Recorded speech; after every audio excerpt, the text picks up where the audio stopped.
Rise and Shine with Robbo and Becci on Vision.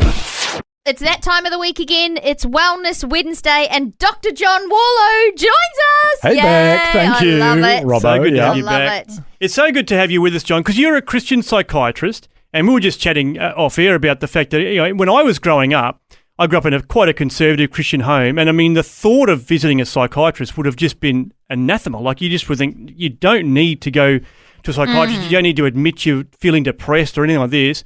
I think oftentimes there can be a bit of a stigma around mental health conditions and I guess this whole area of life. And I mean, obviously you're trained and you've experienced it from a whole different perspective. How do you sort of see I guess breaking down some of that stigma happening in Christian circles? Yeah, and stigma is such a blockage for us to actually get some kind of help. So much so that the government are really focusing on that and putting a lot of money to that into that. And maybe us as a church need to learn a bit from the government and actually have some airspace on a Sunday where people actually mention, the pastors and ministers mention about mental health as well. And I think the bottom line is be real. If you're struggling for some reason, and there's going to be a multiple of reasons why you might be struggling, but be real. And even if it doesn't feel right, just be real. You don't always have to respond to something which doesn't feel right. I'm not saying if it doesn't feel right, go and do it. That opens up a whole nother door, doesn't it? Yeah, it does. But be real about what's going on. If you're feeling down, anxious, stressed, you're not sleeping, your relationships are going down the tubes, whatever, just go and see someone and talk about it with someone else. Yeah, that's a good point. We don't have to have it all together. We can see at church on a Sunday. You can be sitting there in the middle of worship or just looking around while the pastor's talking and just think, wow, all these people have it together.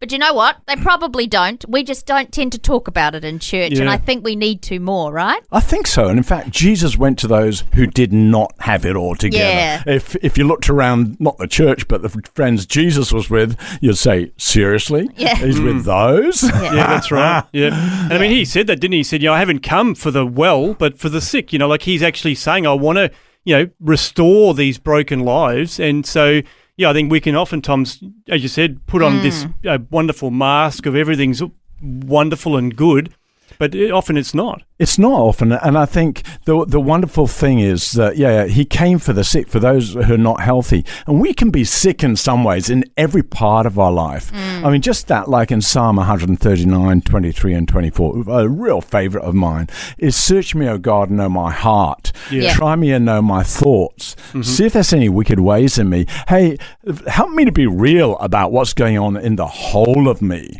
Like Paul in 1 Thessalonians 5 was saying, I pray that you be sanctified wholly in every part of your life, your soul, your spirit, and physically. God made every part. Let's get real and let's go and get some help. Yeah, that's great. That's so a really true. good point. I mean, you talked about the Psalms there. I mean, I was just thinking that David, he was very real, wasn't he? I mean, you read the Psalms, he's like, man, he's in a bad way. Yes. Like he's depressed and anxious and, battling all this stuff. But he's pouring his heart out to God. I think so, and I found so much comfort in the Psalms I've actually with every Psalm sort of looked at, is David starting off okay, or is he starting off pretty bad? And where does he end up? He doesn't always end up happy. Whoever the psalmist is, often it's David, but he was ruthlessly real, and that's one of the biggest ways we as individuals can beat stigma, and as churches we can beat stigma. It's pastors, ministers from the front being real. Yeah, that's awesome. That's so true. Ruthlessly So real. true. I like that. That's a really good word. And I know that we obviously have Pastor Jeff Vines on Vision, and lots of people really resonate with him because he's ruthlessly real. He talks very openly about his anxiety disorder that he's been through, and he's just. I think that's a real breath of fresh air when people are able to be honest about that. Absolutely, and I think just even from the front, saying that from those who are in a position of influence to say I struggled is so good, so good. Yeah, that's awesome. Amazing. Well, appreciate your input again today. It's so good to be chatting with you for Wellness Wednesday. Thanks, Robbo. Lovely to be with you and Beck. Thanks for taking time to listen to this audio on demand from Vision Christian Media. To find out more about us, go to vision.org.au.